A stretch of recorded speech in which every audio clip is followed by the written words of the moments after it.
अस्सलाम वालेकुम नाज़रीन, प्रोग्राम एग्री बिज़नेस के साथ मैं हूं आपका मेज़बान जमशेद रिजवानी। नाज़रीन, इस दफ़ा भी कपास की फसल पर सफ़ेद मक्खी का हमला है। ये कितने फ़ीसद है? बताया ये जा रहा है कि 30 से 40% कपास इस हमले से मुतासिर हुई है, और इस हमले से मुतासिर होने का मतलब ये है कि कपास की पैदावार में नुमायाँ कमी, और इस कमी को का जो माली नुकसान है वो इस पूरी ज़राअत पर कितना असर उस पर पड़ेगा, यही हमारे आज के प्रोग्राम का मौजू है। और हमें नाज़रीन इस प्रोग्राम में ज्वाइन कर रहे हैं डॉक्टर मोहम्मद असलम साहब, जो डायरेक्टर हैं paste warning and quality control के। अस्सलाम वालेकुम डॉक्टर साहब।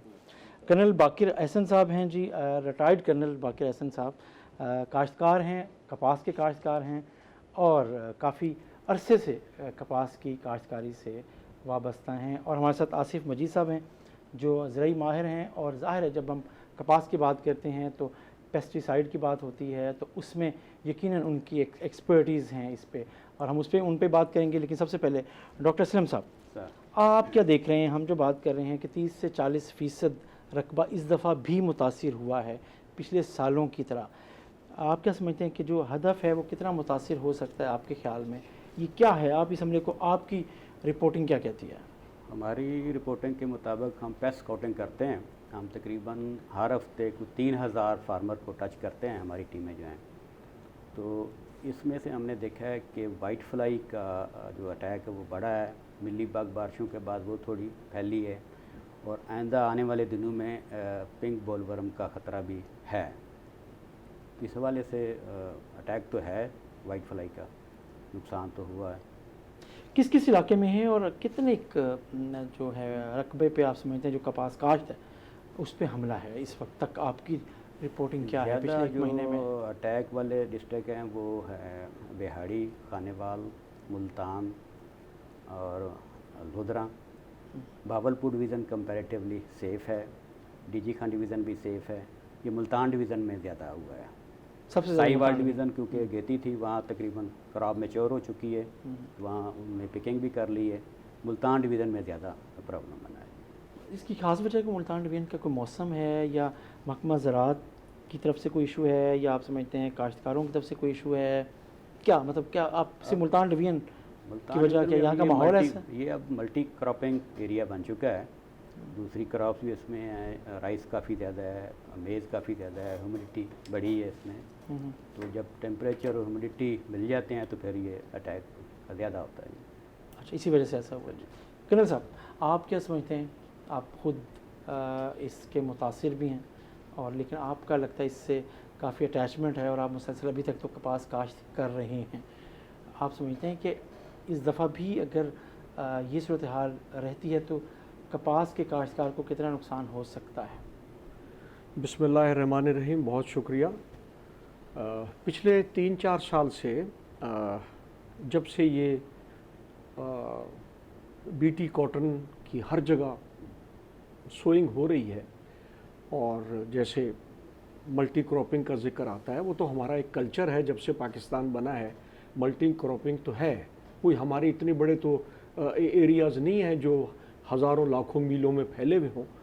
अगर बड़े अमेरिका की तरफ या बाकी मुल्कों में जाएं तो उन्होंने पूरी की पूरी जोन जो हैं वो तकसीम की हुई हैं, और वो अपने अपने टेम्परेचर के हिसाब से उनको बताया हुआ है कि भाई आप मकई लगाएंगे, आप कॉटन लगाएंगे। इसी तरह चाइना का भी बहुत सारा एरिया है, वहाँ भी क्योंकि ज़मीन बहुत है। लेकिन पाकिस्तान में तो जो वैरायटियाँ लोकल बना करती थीं, या यहाँ के जो सेंटर्स हैं रिसर्च वाले वो बनाया करते थे, वो बहुत अच्छे थे, और उसके अंदर ये कोई ऐसी बीमारियाँ जो थीं, हम पूरे सीज़न में मरन, हम आप देख लिए 45 या 50 साल का हमारा तजर्बा है कपास लगाने का। वो हमने वो भी देखा दौर जब वो बीटी कॉटन नहीं आई थी, तो बेहतरीन हर साल हमारी वो जो थी पैदावार या हील्ड जो पर एकड़ थी वो बढ़ती जा रही थी। वो बहुत अच्छे बीज थे, लेकिन न जाने ये कहाँ से ये बीटी का ये नासूर हमारे मुल्क में आया, और जहाँ जहाँ भी ये जा रहा है वहाँ पर ये नुकसान कर रहा है। और क्योंकि ये एक लोकल एनवायरनमेंट के हिसाब से ये बीज तैयार नहीं किया गया, ये कहीं से भी उठा के लाया गया है, हमारे माहौलियात में ये फिट नहीं है। अब मैंने भी जो कपास अभी लगाई है उसमें नॉन बीटी जो पुराना एक बड़ा मशहूर बीज हुआ करता था, ये सेंट्रल कॉटन रिसर्च वालों का CIM 554, वो मैंने लगाया है। उसमें वाइट फ्लाई का जो इफ़ेक्ट है वो बहुत कम है एज़ कम्पेयर टू जो मैंने 2-3 वैराइटीज़ लगाई हैं। अब बात कर रहे हैं कि इस रीजन की, जाहिर है कि यहाँ पर अगर आपने आम खाना है तो गर्मी आपको बहुत चाहिए, और अगर आम का जायका पसंद आ गया तो उसी गर्मी की वजह से जब आप कपास लगा देते हैं तो टेम्परेचर तो है ज़्यादा, वो वाइट फ्लाई की पैदाइश को या उसके क्या नाम है बढ़ोतरी को फ़ायदेमंद होता है। इस वजह से वाइट फ्लाई जो है वो बहुत ज़्यादा आ जाती है। इसमें बहुत सारे ऐसी चीज़ें हैं, मसलन हम जब जेनरिक पेस्टिसाइड इस्तेमाल करते हैं तो उसका इफ़ेक्ट माइल्ड है, कम है, कमज़ोर है, और जब मल्टीनेशनल का करते हैं वाइट फ्लाई पे या पिंक पे या बाकी तेले वगैरह पे, उसका असर बहुत अच्छा है। तो ये सारी चीज़ें हमारे सामने हो रही होती हैं, कोई हमसे ढकी छुपी तो है नहीं। तो के मेन मकसद ये है कि वो बात करने का मकसद ये है कि यहाँ का जो टेम्परेचर है ये सिर्फ और सिर्फ कॉटन जोन होता था। जब कॉटन ने अपनी अफादियत को कमज़ोर किया, या बीज की कमज़ोरी कह लें, ज़मींदार की नालायकी कह लें, पेस्टिसाइड वालों की नालायकी, किसी की भी नालायकी कह लें, कि यहाँ पर इसका क्या वो जो है वो इस रीजन के अंदर कोई इतनी अच्छी वो बात नहीं रही, जिसकी वजह से लोगों ने फिर नज़दीक बहुत सारी शुगर फैक्ट्रियाँ भी लग गई, जिसकी वजह से लोगों ने गन्ना भी लगाया। फिर उसके बाद अब देखिए कि यहाँ पर टेम्परेचर ज़्यादा है तो गुजरांवाला से जो राइस प्रोसेस करने वाले प्लांट्स हैं वो यहाँ पर शिफ्ट हो रहे हैं, उनको ड्राई वेदर सूट करता है, वो यहाँ आ गए। फिर मकई का जो है फीड की फैक्ट्रियों में इतना ज़्यादा रिक्वायरमेंट है, लोगों ने मकई लगानी शुरू कर दी। तो ये सारा जो सिलसिला है ये एक बड़ा डेडिकेशन के साथ, बड़ी हिम्मत करने के साथ, एक क्रॉपिंग जोन डिक्लेयर करने के बाद ये होगा। सबको करना पड़ेगा। अगर आप ये कहें कि कोई चीज़ बाहर से ला के हमारे ऊपर लगा दी जाए कि जी वो कोई यूरोपियन कंट्री आके करेगी या चाइना करेगी या कोई करेगी, नहीं करेगी। जो भी करना है रिसर्च हमने खुद करना है, अपना बीज तैयार करना है, माहौलियात के साथ मिलता जुलता हो तो ये कामयाब हो जाएगी। इसी तरीके से पेस्टिसाइड्स भी हैं, अगर सही तरीके से बनाई जाएं और उनकी अच्छी है वो इफ़ेक्ट्स हों तो वो बेहतरीन होगा। क्योंकि जहाँ बड़े बड़े मुल्क हैं वहाँ भी पेस्टिसाइड का इस्तेमाल है, और उनको उसका अब छोटे किसान जो है सबसे बड़ा जो डायलेमा आ रहा है हमारे एरिया में कि जो छोटे किसान हैं वो हिम्मत हार गए। अब उनके जो 2 एकड़ या 4 एकड़ या 3 एकड़ या 2 एकड़ है, अब वो नर्सरियाँ बन गई हैं। वहाँ से वाइट फ्लाई जो है, क्योंकि अगले 3-4 दिन और टेम्परेचर का जो फील लाइक होगा वो 45-46 होगा, वैसे तो 38-39 होगा, लेकिन जो टेम्परेचर फील्ड में होगा वो ज़्यादा होगा, वाइट फ्लाई फिर बढ़ेगी।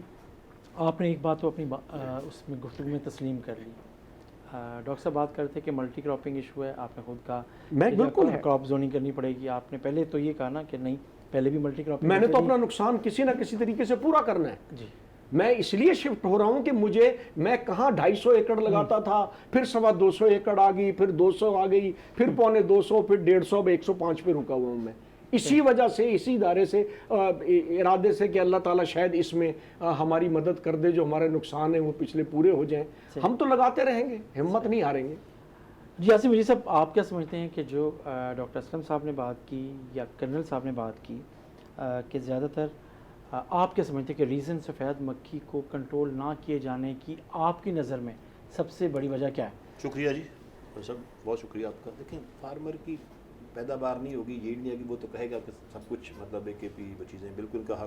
कर्नल साहब सब बात कर रहे हैं, बिल्कुल एग्री करता हूँ कि इनकी जो फाइंडिंग्स हैं इतनी देर से कर रहे हैं, पुराने ग्रोर हैं और प्रोग्रेसिव ग्रोर हैं, कोई आम ग्रोर नहीं है, माशाल्लाह एक इनोवेटर हैं। और डॉक्टर साहब ने जिस तरह बात की है, रीज़न तो ये है मतलब एक कि काटन हमारी ख़राब हुई है जिस दिन वायरस आई।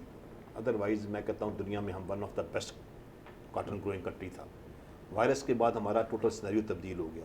पहले वैरायटी जो ने बात की है ना कमसा ने 10-10 साल चलती थी, नियाब 78 की बात, S12 की बात करें, आप किसी वैरायटी का नाम नहीं पता होगा, 2 साल बाद वैरायटी तब्दील हो जाती है ड्यू टू वायरस।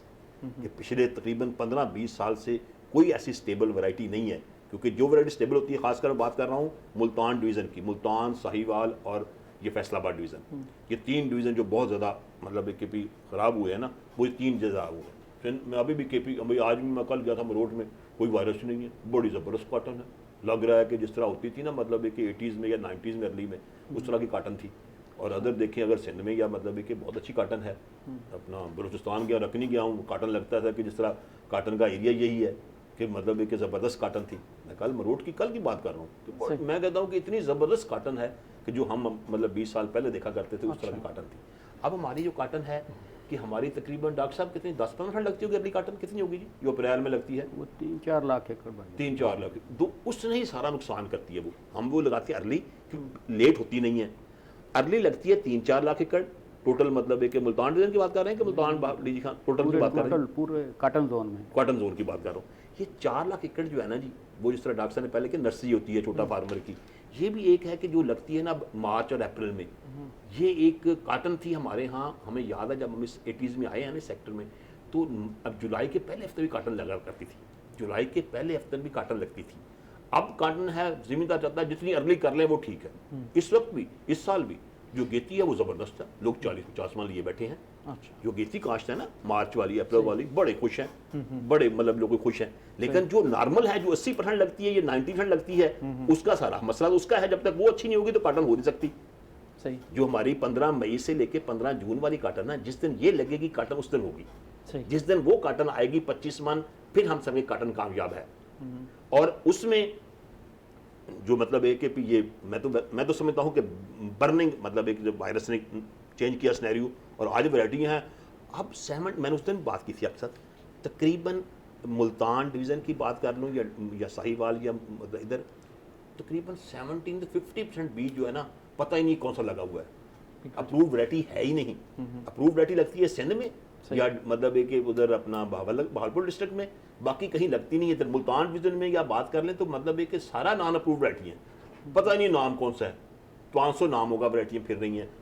इसलिए कि वो जो वायरस की वजह से वायरस आती है 2 साल बाद और तब्दीलियत नहीं होता है और वो चीज़ें हैं। मैं तो समझता हूँ, लेकिन अब ये है कि हम आज है टॉपिक है वाइट फ्लाई, वाइट फ्लाई की बात करते हैं। लंबा हो गया है कि अब लगती है कॉटन अप्रैल में मैक्सिमम जो मतलब शुरू होती है, और जो अप्रैल में लगती है ना जी, उसको फ्रूटिंग लगती है 35 दिन बाद, 30-35 दिन पहला स्केयर आता है। जब स्केयर आता है तो लोग उसको अलर्ट होते हैं। पहली होती थी 45 to 60 डेज बाद फ्रूटिंग आती थी, लगती थी जी 15 मई को। 15 मई के बाद है कि जुलाई की मतलब है कि 25 क्या अगस्त के पहले हफ्ते में लोग स्प्रे किया करते थे, और 1-1.5 महीना स्प्रे करते थे, 5-4 स्प्रे हुए और अच्छी ज़बरदस्त कॉटन ले ली। अब जो आप लगाते हैं मार्च एंड में या अप्रैल के पहले हफ्ते में, उसको मतलब है कि आपके जून की 10-15 को स्प्रे शुरू होती है। अच्छा आसिफ साहब, जो आप बात कर रहे हैं ये आप कपास के क्रॉपिंग पैटर्न की बात कर रहे हैं कि इस वाइट फ्लाई की बात कर रहा हूँ। वाइट फ्लाई के बाद के हवाले से आपको तब्दील करना पड़ेगा ना जो आप बात कर रहे हैं, लेकिन हमें छोटी सी एक ब्रेक लेनी है। ब्रेक के बाद वापस आते हैं, यहीं से बात स्टार्ट करते हैं। नाज़रीन ब्रेक।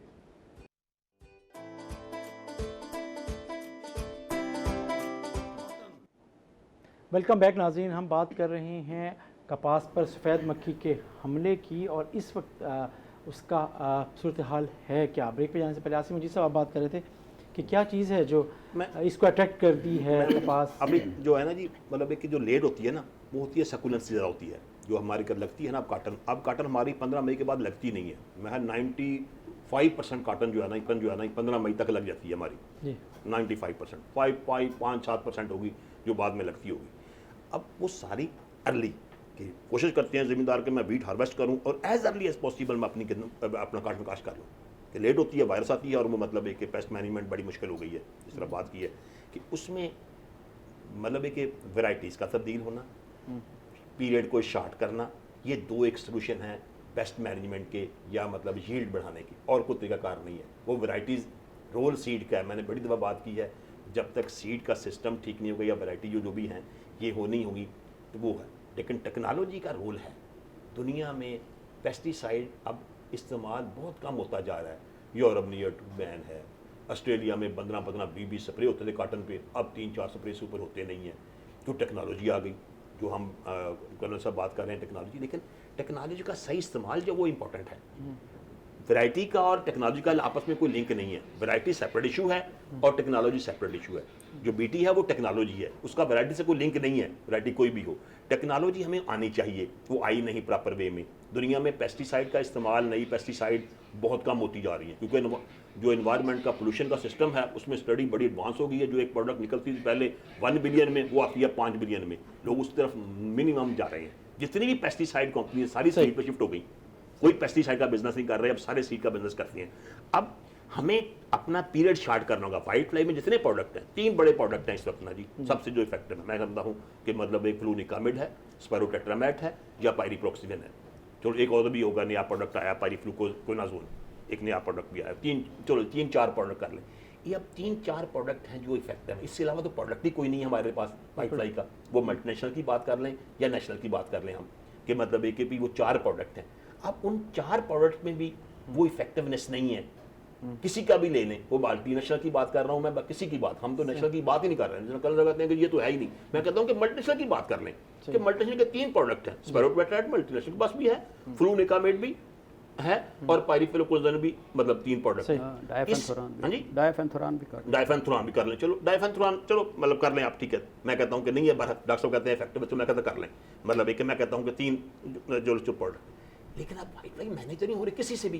कोई ऐसा भी नहीं है ना, कोई बता दें कि जो बंदा, हाँ जो बंदा एक फार्मर है जो बहुत ही कोई अग्रेसिव है, वो मैनेज कर रहा है। इन इलाके की बात कर रहा हूँ मैं, बात कर रहा हूँ मुल्तान डिवीजन की, मैं मुल्तान डिवीजन की बात कर रहा हूँ, जिसने बहुत ज़्यादा दिया है वो मैनेज कर भी रहा है। ऐसी नहीं है कि लोग मैनेज नहीं की वाइट फ्लाई, जिन्होंने वाइट फ्लाई मैनेज कर, लेकिन उसकी कास्ट बहुत हाई है। उसकी कास्ट इतनी हाई है कि वो मतलब कॉटन इन्हीं अद्वियात के साथ हाँ मैनेज है, मैनेज तो है। मैंने तो ये मशवरा दिया था, ये डॉक्टर जाहिद साहब हैं यहाँ के रिसर्च वाले, उनको भी और भी जो दोस्त मिलते हैं, इवन मैंने फ़खर इमाम साहब के भी मैसेज भिजवाया। मैंने कहा जी जो पेस्टिसाइड कंपनीज या ये पेस्ट कंट्रोल वाले या तौसी ज़रात वाले, ये जितने भी हैं, ये सारे मिल के आपस में, क्योंकि 15-20 दिन रह गए हैं, अगर ये अपनी प्रोडक्ट की कीमत 15-20% कम कर दें, और जो लोग अपनी अपनी फील्ड को छोड़ चुके हैं, जो बेचारे दिल बर्दाश्ता हो गए हैं स्प्रे कर करके, जो अब नर्सरियाँ बनी हुई हैं, उनको ज़रा थोड़ा सा इनकरेज करें, पुश करें, उनको सस्ती पेस्टिसाइड दें कि जी वो ज़रा थोड़ा सा इसको कंट्रोल कर लें।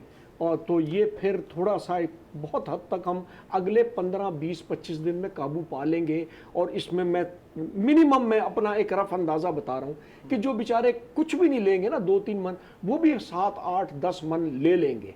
लेकिन ये महकमा पेस्टिसाइड वाले सबको थोड़ा थोड़ा सेक्रीफाइस करना पड़ेगा, एफर्ट करना पड़ेगा, और ये हो जाएगा।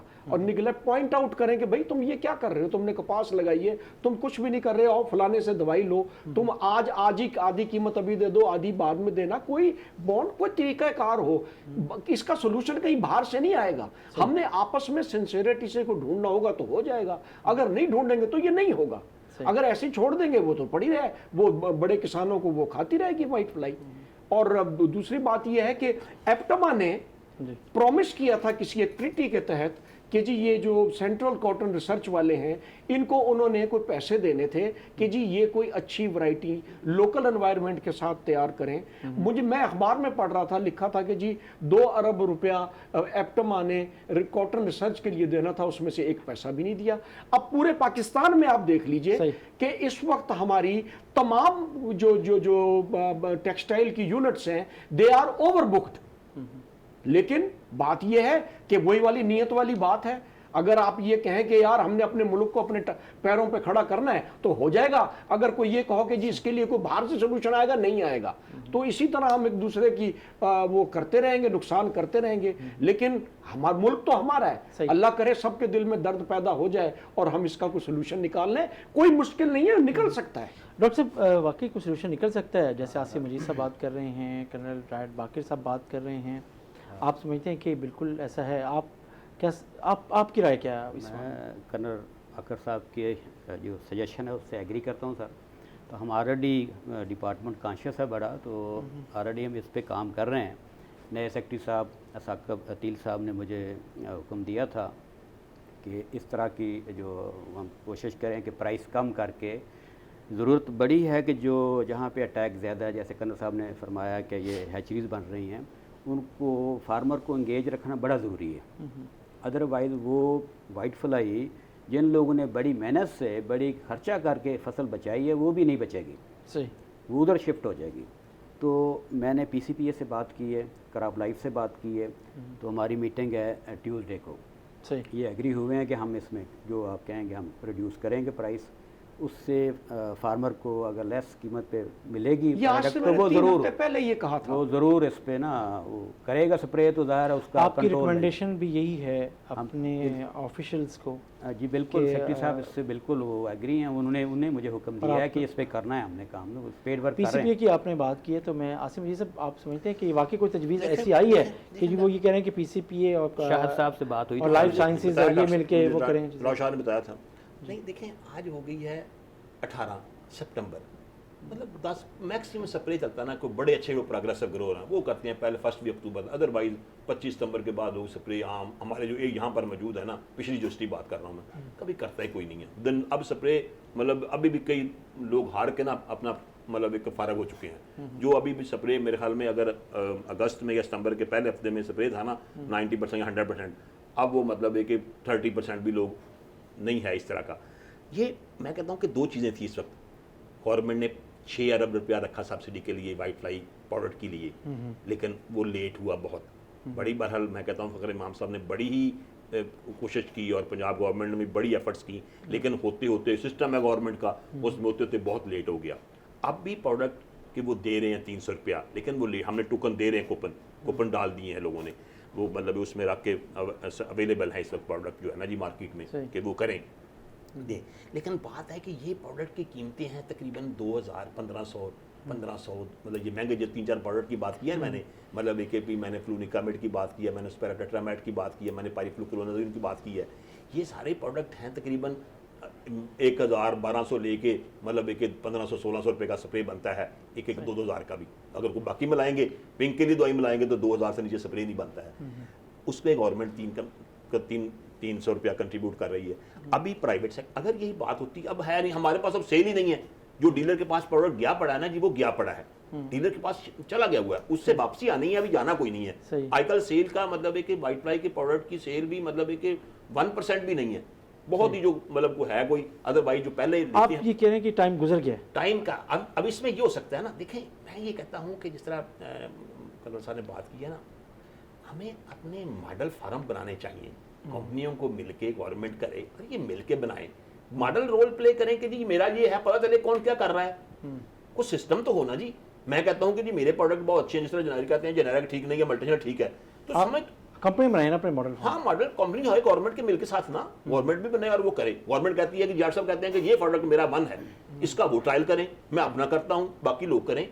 मेरे पास अगर 5-5 एकड़ भी मैं कहता हूँ मेरे पास 4 से मुल्तान डिवीजन में मतलब है कि बनती है तहसील प्ला डिस्ट्रिक्ट, मतलब है कि भी 5 या 15 से 20 है, मुल्तान डिवीजन की बात कर रहा हूँ, तो कम से कम मेरे पास 40-50 प्लाट तो ऐसे होने चाहिए जो मैं कह सकूँ कि ये मेरे पास हैं और मेरे पास देखें और मैंने वाइट फ्लाई मैनेज की हुई है। तो मतलब उस तरह सबका होगा तो चीज़ें वो होंगी, साथ वाला भी देखेगा यार मेरी चीज़ें हैं तो ठीक है। 7-8 साल से वाइट फ्लाई मैनेज नहीं हो रही, उसके लिए कोई एक्टिविटी मतलब है कि होनी चाहिए जिस तरह पहले था। मतलब अच्छा, लेकिन जो तजवीज़ आई है कि जी पेस्टिसाइड फर्म्स भी अपनी जो इस वक्त प्रोडक्ट की कीमत अगर कम कर दें तो जो काश्तकार हौसला बिल्कुल हार के बैठे हैं वो शायद कुछ करें। अब डीलर करेगा तो फिर ना, अब तो डीलर हमारे पास तो स्प्रे नहीं जा रहा प्रोडक्ट, अब नहीं है, अब सेल नहीं किसी की भी, मैं यही बात नहीं कर रहा हूँ, अब ओवरऑल सेल नहीं है।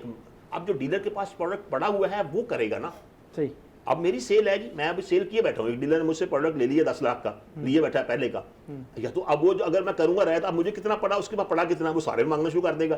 बिल्कुल सही है। उसको जाएगा, फार्मर को फायदा तो फिर कुछ नहीं होगा। अभी बिल्कुल सही। फार्मर का बात है कि अब फार्मर को कैसे देना है, इसके लिए बात होनी चाहिए कि फार्मर को कैसे बेनिफिट मिले जी, यही बात वो कर रहे हैं। वो उसके लिए किस तरह होगा, वो तरीकाकार समझ लेंगे ना। हमें तो सब क्या तरीकाकार हो सकता है, अब उसका तरीकाकार अब तो हमें तो समझ लग रही है कि उसका तरीका क्या होगा कि इस वक्त फार्मर को ये चीज मिले, या तो हमने कंट्रोल करें, सारे कंपनी मिलके करें, गवर्नमेंट मिलके करे, तो फिर तो हो सकता है जाएं एरिया मार करें और वो कर लें, अदरवाइज तो पॉसिबल नहीं है। जिसके प्रोडक्ट फील्ड में पड़े हैं, ज़राअत वाले उनसे जो डीलर्स हैं उनसे पूछ लें कि भाई तुम्हें किस प्राइस में पड़ा है, तो ये महकमा जो है ये पेस्टिसाइड वालों से बात कर ले कि यार तुमने कितने में दिया है, तुम उनको कोई इंसेंटिव दे दो कि उसके पास प्रोडक्ट कितना पड़ा है।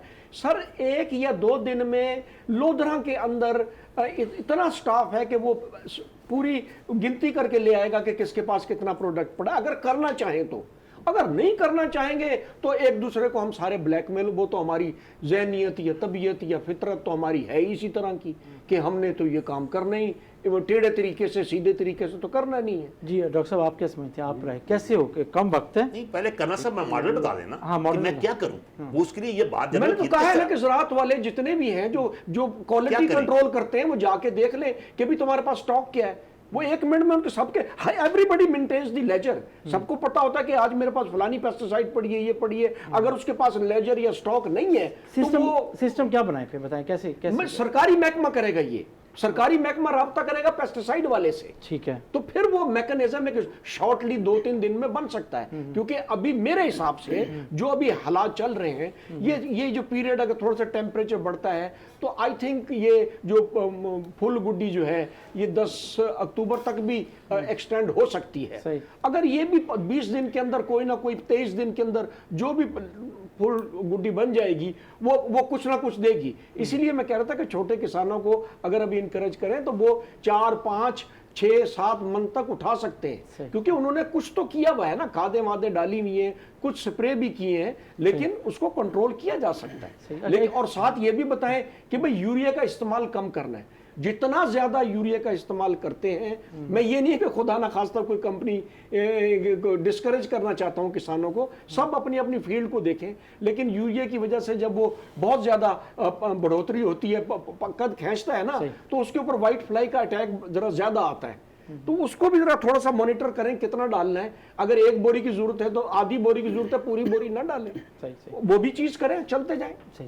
चलिए कर साहब, इस पे बात जारी रखते हैं, लेकिन नाज़रीन छोटा सा एक ब्रेक लेना है, ब्रेक के बाद वापस आते हैं।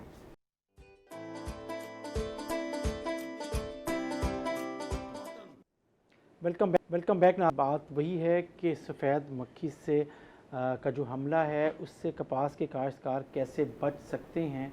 डॉक्टर असलम साहब, आप क्या समझते हैं कि इसमें सब कसूर किसका है? काश्तकार का इसमें कोई कसूर है कि वो इसको मैनेज नहीं कर पाता, और मैनेज अगर नहीं कर पा रहा तो उसकी वजह आपके नज़दीक क्या है?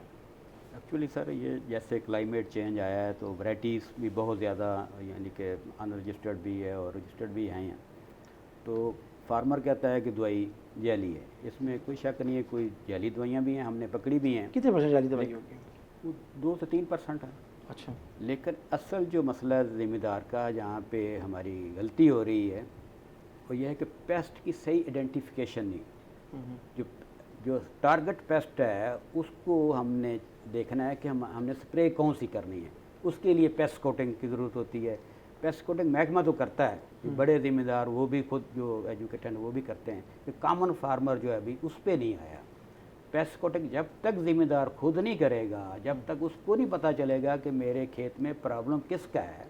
सफ़ेद मक्खी वाली दवाई सब्ज़ तेले को कम मारती है, सब्ज़ तेले वाली दवाई। लेकिन डॉक्टर साहब बात ये है कि मेडिकल रैप भी, सारे पेस्टिसाइड के रैप भी फिर रहे हैं, ज़राअत एक्सटेंशन भी है, पेस्ट कंट्रोल सारे, ये नहीं है कि कोई अटेंडेंट नहीं है। नहीं, मैं खुद कर रहे हाँ, हैं, लेकिन अक्सरियत की बात कर रहे हैं। फार्म जो हमारे डिपार्टमेंट जितनी कैपेसिटी है वो तो कर रहे हैं। सेक्रेटरी साहब ने, मैंने रिक्वेस्ट की कि हमारे पास अमला कम है, तो सेक्रेटरी साहब ने 21 टीमें राइस जोन से हमें डिप्यूट की हैं, वो भी काम कर रही हैं। तो ये कोशिश हम पूरी कर रहे हैं। लेकिन फिर भी मैं अर्ज़ करूँगा कि फार्मर को इसकी पहचान पेस्ट की, और उसके साथ जो बेनिफिशियल, कभी भी दुनिया में पेस्टिसाइड के दौर पर पेस्ट कंट्रोल नहीं हुआ। ये कंट्रोल होता है IPM टेक्निक से। बेनिफिशियल जो इंसेक्ट हैं, जो नुकसानदेह कीड़ों को खाते हैं, उनको हमने बचाना है। उसके लिए देखना है कि हमारी शुरू से ही स्प्रे गैर ज़रूरी ना हो, ऐसी स्प्रे ना हो जाए जो मफीद कीड़े पैदा हो उनको ख़त्म कर दे। मफीद कीड़ों को पालेंगे, उनकी हिफाजत करेंगे, नीड बेस स्प्रे करेंगे, टारगेट पेस्ट को मद्देनज़र रख के स्प्रे करेंगे, तो फिर ये इसको कंट्रोल करना आसान होगा। सही। आप समझते हैं कि इसमें कहीं ना कहीं इससे फार्मर से भी कोताही हो जाती है? फार्मर देखो ना, वो वसाइल की वजह से फील्ड में जो हम देख रहे हैं, जो वेजेस कम हो गई हैं गाँव में, सही, वो प्रॉफिट नहीं रहा फार्मर का, तो लोग सारे शिफ्ट हो गए शहरों को, तो स्प्रे मैन ही नहीं मिल रहा, सही, पिकिंग के लिए लेबर नहीं मिल रही। तो ये प्रॉब्लम तो फार्मर के खुद वो इतना उसको खुद ही हल करना है। फिर उसने दूसरा रिकॉर्ड कीपिंग हमारी नहीं है। कोई फार्मर पिछली स्प्रे का उसको नहीं पता कि मैंने पिछली स्प्रे कौन सी की है। एक ही स्प्रे बार बार हो रही है, तो उससे क़ुव्वत मुदाफ़ियत बढ़ी है। तो ये चीज़ें हैं जिसमें वजह से वो सीड का भी गलत इंतखाब करता है। सीड तो ज़ाहिर है जी, फार्मर सबसे की ज़्यादा पहली ख्वाहिश ये पिछली है कि दफ़ा नई वैरायटी दें, नई वैरायटी दें। अब पंजाब हालांकि सीड वैरायटी को कॉर्पोरेशन सीखने के सर एक मिनट, नई वैरायटी को जांचने के लिए 2-3 साल लगते हैं कि उसको कब पानी ज़्यादा देना है, कब उसको खाद देनी, कब रोक देनी है। तो जब तक वो सीखेगा नहीं, जैसे कर्नल साहब ने फरमाया है, शुरू में 3-4 वैरायटीज़ थी, तो फार्मर को पता था कि मैंने कौन सी वैरायटी किस खेत में लगानी है, उसको पानी कब रोकना है, उसका बिहेवियर उसको पता था, बिहेवियर का पता। अब 70 के करीब वैरायटीज़ हैं, कैसे उसको साइंसदान को नहीं पता तो फार्मर बेचारे को कैसे पता चलेगा कि मैंने इसको कैसे डील करना है इस वैरायटी को। ये भी मसला है ज़्यादा वैरायटी। अब मैं ये कह रहा था कि पंजाब सीड कॉर्पोरेशन पिछली दफ़ा क्योंकि क्वालिटी ऑफ सीड अच्छी नहीं थी, वो बीज को कलेक्ट नहीं कर सके। वो जो सिंध सीड कॉर्पोरेशन है उसका तो बिल्कुल ही बेड़ा गर्क हुआ हुआ है। वो तो सिर्फ तनख्वाहें लेते हैं, उन्होंने तो हर चीज़ को ठप करके बंद लेकिन वो किया। आपसे ज़्यादा अच्छी फसल उठा के बैठे होते हैं। नहीं, जो भी बैठे हैं वो पंजाब से सीड जाया करता है तो वो अच्छी फसल उठा लेते थे। लेकिन उस महकमे का भी तो काम है ना, जो इतना बड़ा महकमा वहाँ खोला हुआ है उसका भी तो काम है ना कि यार वो सीड बना के रखे या लोगों को कोई खास अच्छी इलाके के हिसाब से वैरायटी आपने दे। सिंध सीड की बात करें, पंजाब सीड की बात करें। मैं दोनों की बात कर रहा हूँ। पंजाब सीड नहीं ले सका क्योंकि सीड की क्वालिटी अच्छी नहीं थी। ठीक है जनाब, सिंध ने ले लिया। सिंध ने नहीं, सिंध का तो महकमा ही बंद हो गया है। सही। वो तो काम ही नहीं करते, जबकि सारा लोड इनके ऊपर आ जाता है, पंजाब सीड कॉर्पोरेशन के ऊपर, इनके ऊपर वो डिपेंडेंट हो गए। जबकि वो भी एक कपास का अच्छा काफी खासा बड़ा एरिया है, लेकिन डिपार्टमेंट वहां काम ही नहीं करता। अब कहने का मकसद ये, सारी चीजों को अगर आप निचोड़ निकालें तो इसका सबसे बड़ा हल ये है कि ये जो रिसर्च सेंटर है हमारे, ये ईमानदारी से रिसर्च करके लोकल सीड दें, ना कि ये इधर उधर से उठा के हमें बीज देना शुरू कर दें। उससे काम खराब हो रहा है।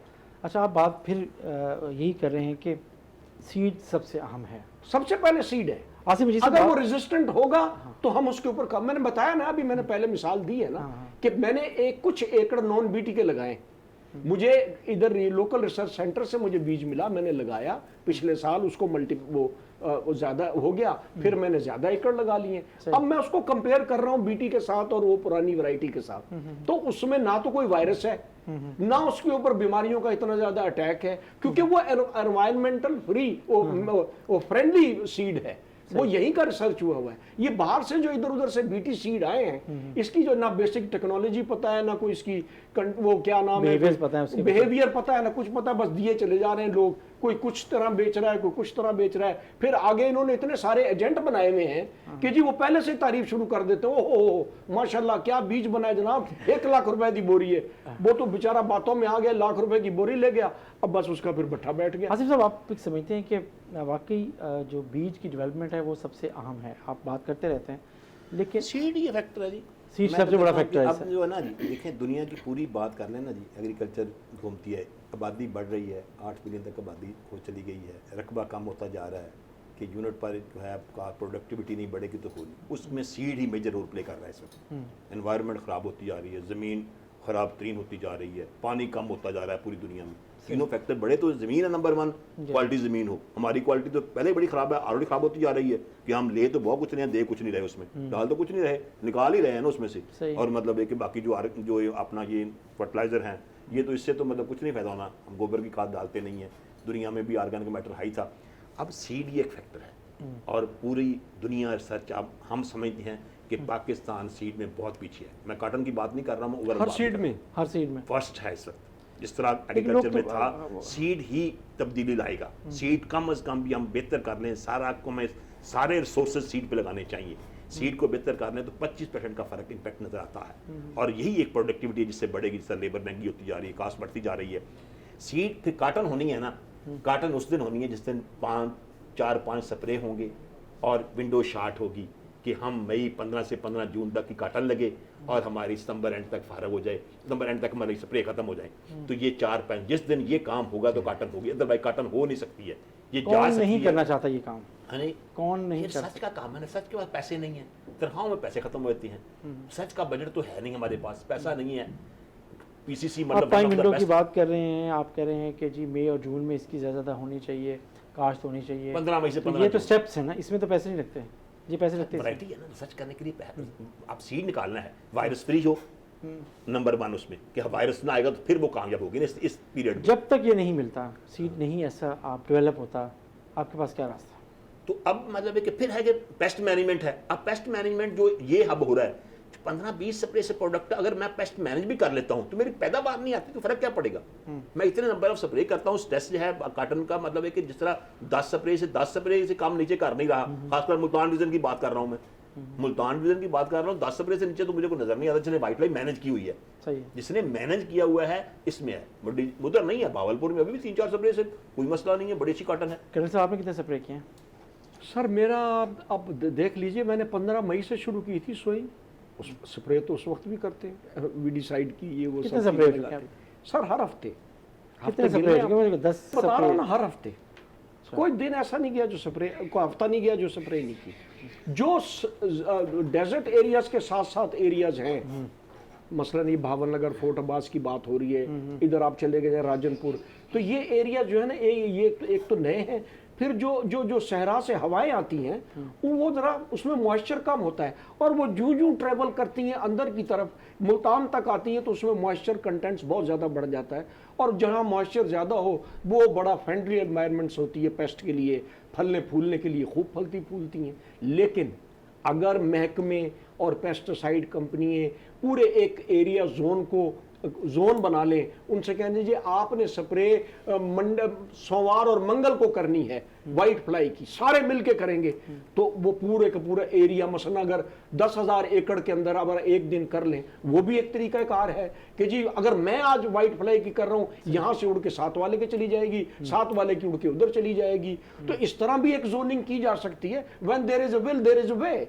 करने को तो कर सकते हैं। अच्छा, हमारे पास सिर्फ 15 से 20 दिन हैं डॉक्टर साहब, आप सजेस्ट आखिरी इसको सम अप करें, आप फार्मर को क्या सजेस्ट करेंगे कि वो क्या करे, और या हुकूमत को क्या कहना चाहेंगे कि वो ऐसे स्टेप ले कि अगले आने वाले 15 दिन में जितना नुकसान है उसे कम से कम किया जा सके? अब जो हमारी कुछ तो ज़्यादा डैमेज हुई है क्रॉप, उसमें ब्लैकनिंग आई है, तो वो मक्खी दूसरी तरफ शिफ्ट हो रही है जो अच्छी क्रॉप है हमारी, तो उसको डैमेज करेगी। अब उसको खतरा है कि उसको डैमेज करेगी। तो हम कोशिश कर रहे हैं जो जिसकी फसल बची हुई है उसको 1-2 स्प्रे और करे ताकि वो बची रहे। और गवर्नमेंट ये भी कोशिश कर रही है कि जैसे इनसे नेगोशिएशन हो रही है, वो सब्सिडी मिलनी थी वो ज़रा लेट हो गई, तो वो भी कोशिश करेंगे हम कि किसी तरीके से इंगेज रखें अपने फार्मर को वो खेत मुनीर में। नियाजी ने शेयर कहा था, मैं हमेशा देर कर देता हूँ, तो महकमों का यही हाल है, हमेशा ही देर कर देते हैं। प्राइस अनाउंसमेंट जो है, एक और अब मैंने बड़ा लोगों को शोर मचाया कि यार तुम कपास की कीमत जो है 4,000 या 4,200 कुछ कर दो, तो लोगों को जरा जब सोइंग हो रही थी कोई जवाब नहीं आया। इसी तरह भी एक और भी तो ना कि हमें एक और दरिया का सामना था। ये भी है। ये भी ऐसे।